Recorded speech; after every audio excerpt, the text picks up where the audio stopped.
I think that love is 95% not sexy. The sexy part is the easy part. It's the attraction. It's whatever you define as that type of love language. But the word love is everything in between. Well, it's Thursday and we are coming off of a holiday. It was Valentine's Day this past week, but we want to go backwards before we go forwards on our episode today. How was our trip to Unblinded for? I definitely have taken my blinders off. It was frightening. It was interesting. It was a lot of AI. I feel like she totally hoodwinked me and got me there so that I would be scared about AI, and I am. For people that don't know what Unblinded is, it's very similar to Tony Robbins, and the leader, Sean Callagate, is blind or legally blind, and he calls himself a unicorn. He's done amazing things in his life. He's multi-billion-dollar attorney. He's got this movement Unblinded where you have it's self-coaching, and he's got a formula to help you maximize your potential. All of it is incredible, and he's an innovator in so many different ways. This next AI chapter that he's embarking into will take him and this movement to the next level, because what he's trying to do with Act AI, if you want to look it up, is hoping to have the AI trained in a way that has integrity. And I think that will be so important in this next AI chapter, because we know what's on the internet. It's like good versus evil. He's trying to do AI for good. And he talked multiple times about how he wants to not only keep a moral compass involved, he wants this AI to be empathetic and well-versed in reality and not just be an emotionless bot for evil and greed. Yeah. We're hoping that he is very successful in that arena. I did feel like the Unblinded symposium was incredibly optimistic. They gave us an example of how articulate and brilliantly composed and how much more efficient they are than humans. Also, how you can eliminate staff if you can't afford to pay one and can enlist the agent AI bot for a much cheaper price. So it's scary. It's crazy. I truly did not go to that event thinking she suckered me in. I say it was supposed to be sales and marketing, and they launched it early because they were so excited about this technology that they're unleashing. And I use that word very deliberately, unleashing onto the unsuspected world. And this is what they are teaching kids, that they all need these AI bots to help them do their job better and optimize and maximize, because it's become such an easy thing to dial into. Using ChatGPT, everyone uses it to help them articulate a rebuttal to their own questions. And that is going to be what's interesting. I continue to see how these are leaking into everyday society. Stay tuned to that. We shall see. Yes, we shall. We are going to jump right into our top three, literally, because it's Olympic season. It sure is. It is. And we are excited. Number 3, Olympic ski jumpers. We want to know, are you patting your pecker? Is that really a crotch rocket performance? If you're listening to the Olympics, I hope you're tuning into all of it. The ski jumpers who are going for distance have been allegedly inserting hyaluronic acid into their penises to increase the volume there, because the bigger the volume, even a 2-centimeter change can equate to more than 5 meters of distance when you land, when they show these simulations. So everybody is paying attention down low to see if those sizes have increased. Elephantitis of the, I would almost think that the balls could take on more fluid and become grander in size, but ew, too much information. TMI, 1000%. Number 2, what doesn't Goo do? Do we know who Eileen Gu is, people? If you don't know who Eileen Gu is, she's an American who has a resume of resumes. She is a model, a Stanford student who is on pause due to her Olympic nature. She medaled in the 2022 Olympics for China. 2 golds. For China. Yeah, that's the catch here. And now she's going for golds in Milan. She's an overachiever. She's borderline supermodel. She was the second highest paid female athlete with endorsements, not just because of her gold medal status. She got 2 gold medals in the big air, the half pipe in 2022. And then she got a silver in slope style. She got almost a perfect score on her SAT. She deferred so that she can go be a gold medal winner. But we scratch our heads here because she's born and raised in America and skiing for China. So we Googled that. We really wanted to understand, how is that okay? Because you can have dual citizenship with the United States. However, China doesn't allow dual citizenship unless you're an Olympic athlete. Here's the rub. The fact that she declared her Chinese citizenship at 15, and you cannot renounce your American citizenship to 16. There's a little bit of gray area, actually a lot of gray area on where her citizenship lies. So she's really smart. She's smarter than the average human, obviously, because she's able to straddle these countries where we are in a huge race for everything, gold being the top here in the Olympics. Her claim to fame is that in China, girls are not aware, nor do they recognize that they could have the ability to be skiers. Skiing isn't a big thing there, and females are kept down a bit. So that was her overall motivation, which we also understand. It was a topic last Olympics when we had a pole vaulter, also of U.S. descent, win it for, wasn't it Italy? Yeah, we understand your roots, but 50% of her roots are USA. We're just so competitive. We have so many great athletes. We want to keep our people, which is great. Yes. It's interesting that they understood she could be more impactful and competitive on the Chinese stage, holding the Chinese flag, than she could be the US, but yet she'll take our education and our training. Well, we also did think that she didn't make the U.S. team and it was easier to make China. However, she did make Team USA. So it wasn't because she thought she was going to be able to win gold or silver easier being on the Chinese team. No, so that's the story, and she's sticking with it. Exactly. We'll have to watch Goo. Well, and that brings us to number 1, Haley Wynn, for the win for life. Haley, if you're listening, and I pray you are, what cute brothers you have, what family spirit. If you've seen them on social media, Ryan, Tommy, and Casey are in the stands and wearing their USA gear, cheering their sister on. She's TikToking on the sidelines. She's an Olympic medal contender for USA hockey. She's a defender. She had the first goal for our shutout against Switzerland. So we're super proud about it. And we kicked Canada's ass, which was a major feat. So fun. The family energy is what I love about it. Yes. And the fact that she's the youngest of 4 and is representing the USA and team win. I mean, come on. Exactly. It's amazing. It says it all. We're going to post photos and some of their TikTok creations so that you can also become a fan of the Wynn family. Yeah.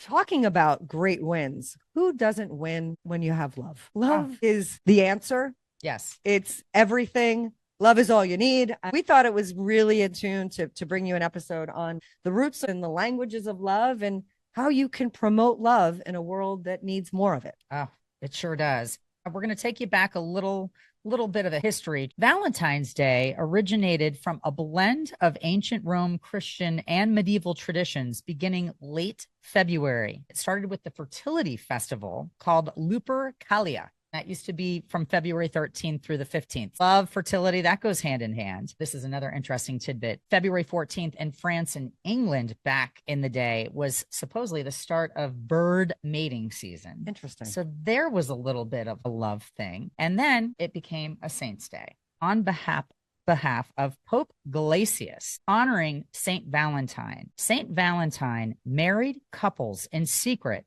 defying Emperor Claudius's rules that people in the military were not allowed to get married because it would distract from their ability to be soldiers. He said, I want all their concentration to be on war efforts, and we have no time for love. And thank goodness to Saint Valentine, who believed in love and did these secret ceremonies, therefore bringing us Valentine's Day. Love that. So it's not a Hallmark holiday, people.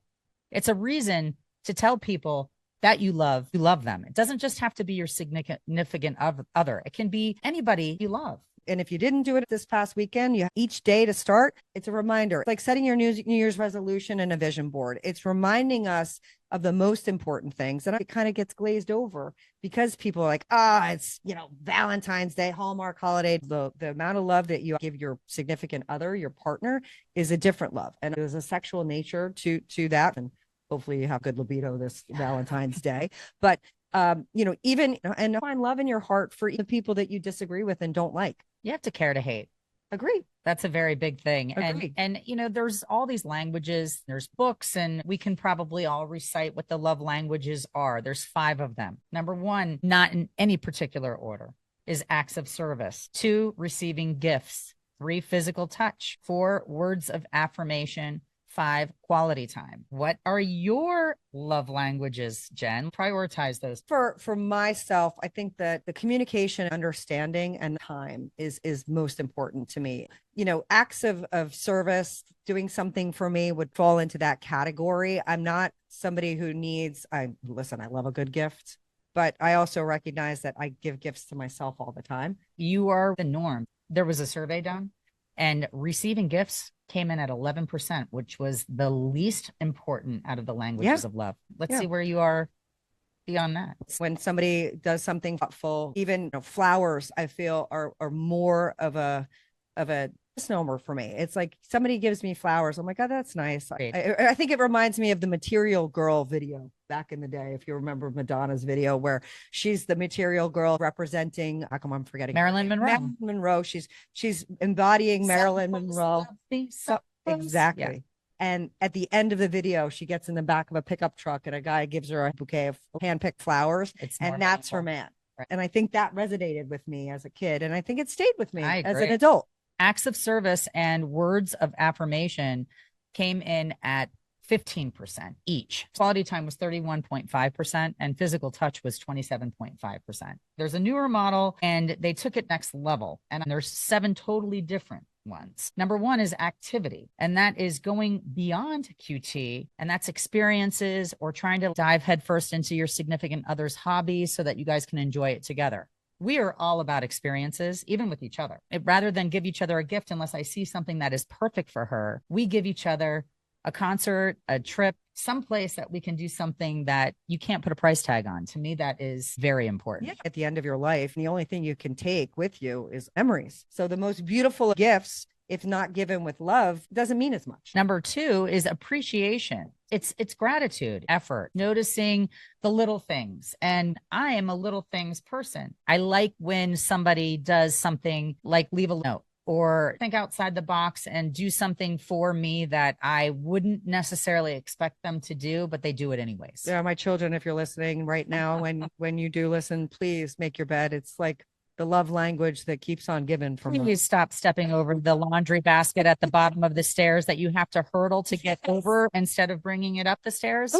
Pull in the garbage can. Change the toilet paper. Don't just leave the tiny tube for mom to change. Thank you. Thank you. Emotional is number 3. Feeling seen, understood, being heard. That fosters a deeper connection. If you can't relate to somebody emotionally, how are you helping them through anything? How are you experiencing joy? Emotional is ups and downs and all in between. And acknowledging that you've heard what I said before you say something that is relatable is such a quality moment that some people are intentionally passing over. They're so consumed with how they can participate that they forget to acknowledge what was said. That's a good building block to start with. That's a great point. Number 4, financial. That's real support, security, way beyond gifts. I find it attractive that my husband has an incredible work ethic and that he will do whatever it takes to keep food on the table and to make us feel financially secure. It's very admirable. So financial security and everybody pitching in if you have to, and doing what you need to do to feel referencing back to Unblinded, the thing that was said at one point, but very true, is that money buys influence and money is power. And that statement has been in the world forever. Can't get away from it. And it does not buy love. I don't believe that money buys love, but money affords you some comfort. It affords a roof over your head. It affords food at the table. So better healthcare. Having that is important, and working hard demonstrates to your family that you love them. And it's a sad state of reality that we live in. It's true. Number 5 is intellectual, connecting through deep conversations, sharing ideas and thoughts, really communicating. Yes. If you are in a marriage or a relationship and you're not communicating, it's very surface. You have to go deep. Sometimes having the hard conversations that we talk about all the time and maybe not agreeing, but recognizing who somebody is because of their belief system and being willing to switch sides or collaborate on things. It's so important to have deep, meaningful communication. Yes. How many times have we met somebody and I'm maybe not physically attracted to them. And there's certain people you look at and you're like, wow, that person's handsome or she's pretty. Easy to like, That's you know, easy. yeah. There are other times where you're like, that person's, attractive enough. And then you start talking to them and you're intrigued because the way that they communicate and evoke emotion within you very attractive is incredibly attractive. Yep. And I think that that's something that people pay attention to when they listen. Well, sometimes when you see a mixed matched couple and you think, they don't really go together, but then you understand why they're together as you listen and observe. And then you're appreciative that this person really is with that person for the right reasons. Yes. I love that one. Isn't that great? I love that one. Number 6 is physical. It's not just sex, which we all need and want, but it's touch. It's cuddling, spooning, holding hands. It's somebody, wiping the hair out of your face or just coming up from behind you and giving you a hug. Those things sometimes fall by the wayside when you've been married for 30 years. Yeah. And we still like our feet rubbed, a back tickle or whatever it may be that is just a little gesture of love. My brain got stuck on spooning. I just think that it always makes me laugh. I think about the spoons laying next to each other. My sister-in-law loves to call my brother-in-law Snugglebug. I think pet names make me laugh. I like a pet name. Pat calls me Shug, and I think it's cute. I like to spoon. He sweats automatically, so spooning is not in our vocabulary anymore. But I wish that there was still spooning. If you're listening out there, we spoon. John and I spoon. See, we're spooners. Yeah. And last but not least is practical. And that means helping with responsibilities and daily tasks together, efficiency, supporting one another, the unfortunate daily grind. Yeah. If you are proactively practical together, it's attractive.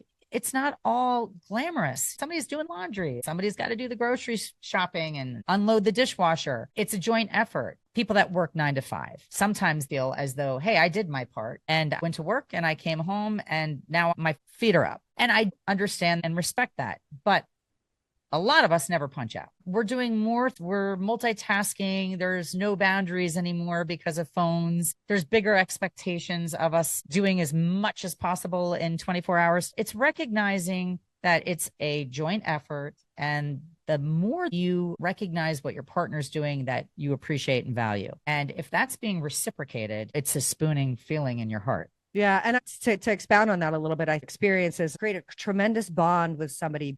For myself, I remember things with my grandfather, who I adored and was one of the most important people in my life. I went to the post office and bakery with him on the weekends, and we did other incredible experiences. But that is the time that I felt I built this incredible relationship with my grandfather. Cooking with my kids is super important to me. And it's not because I need help in the kitchen. Right. It's because of the little conversations that happen while we're doing these mundane tasks that mean everything to me. Taking a car ride, we talk about it all the time.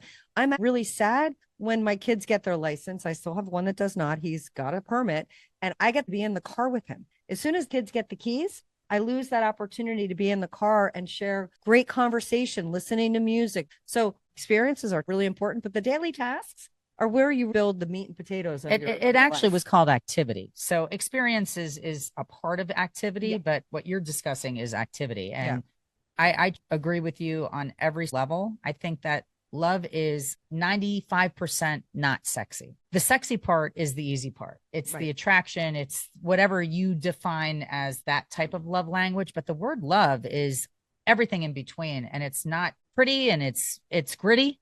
It's rolling up your sleeves and loving somebody unconditionally. Yep. It's the most valuable part of life. So tap into it and feel that heartbeat across the board, whether it's taking out the garbage or rubbing somebody's back and playing footsie. Having said that, I will say there's times I'm terrible to my spouse. I say things I shouldn't. I do things I don't mean. Thank the dear Lord, he still loves me. And there's times that your children or your parents do things that you don't agree with. Love is at the bottom. It's the base of every relationship. And then from love, things can be built upon. I believe that there's two pillars after that, and it's trust and respect. And those can get eroded, and those have to be built. You don't automatically get my trust or my respect, but you do sometimes automatically get my love. So when you look at your list of things to do in your day, try and find some places you can insert little things to show your love, to demonstrate your love. The most meaningful things are the little things. Back to the story about the young soldiers not allowed to get married. St. Valentine was sent to prison because the emperor found out that he was doing these secret marriages. And he befriended the jailer's daughter, who was blind. It is said that he cured her blindness through his faith and she could see again. And before he passed away on February the 14th, Valentine wrote a note to the girl he cured and signed it from your Valentine. And this was the first Valentine's Day card ever. Oh, I love that. So you know what I love about Valentine's Day? I get homemade cards. Oh, I love a homemade card homemade so much cards. more than a store-bought. They are. And some of the store-bought cards have gotten better. They're trying to leave more space and give you a simple message and then plenty of room for you to write. But take time. If you haven't done it, every day you can wake up and surprise somebody and show your love. Little note in the drawer, note by where you're brushing your teeth. Yes. Little things. And we hope that we give you pause to take the opportunity to do the little things like liking us. Yes. Loving us. And sharing us with your friends. And we also would love for you to give us some suggestions on content, not to mention potential Got Grit Award winners. And Jen has an incredible Got Grit Award winner. I hope I can say his name right because it's Russian. Max Naumov is our Olympic skater that is our Got Grit winner of the week. And if you don't know the story, he lost his parents just last year. I can't believe it was only last year. I'm really having a hard time. Right around January 25th. It was in January to a horrific plane crash that was heading to Washington, D.C. and got hit by a Black Hawk. We all watched this unfold on TV. It was surreal to watch. It was crazy. His parents, Vadim and Eugenia, were his coaches, and they were also world champions, taken from us way too shortly. But that inspired him to skate next level when he did the Legacy on Ice in March of 2025, when he was able to get back on the ice, that he thought he could compete in the Olympics. It's such a heartfelt story. He lost his love for something because his parents were his coaches, and his therapy ended up becoming the fact that he was able to overcome the pain that he affiliated with skating and to do everything in their honor. And he is bringing it. He's bringing it and dedicating his entire career to his parents, living in the memory of what they did. And I cannot wait to continue to watch this young man's career. He's recognized their power in legacy and namesake.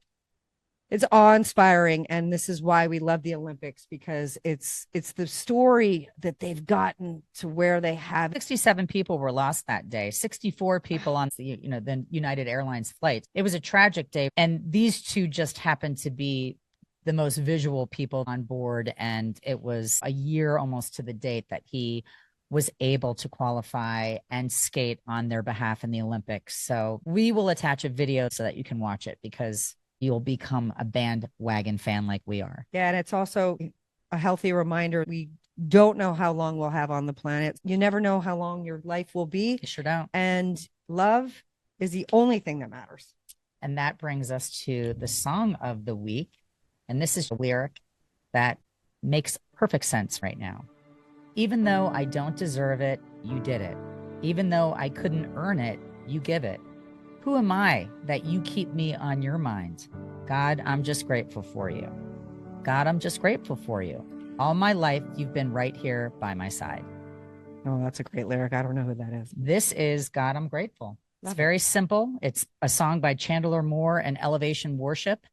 And whenever you're feeling that you need to be more grateful, or if you are truly grateful, put this song in your car or wherever you're listening to music, and you'll find yourself saying I'm grateful over and over and singing it. It's a very powerful song. It makes me feel good.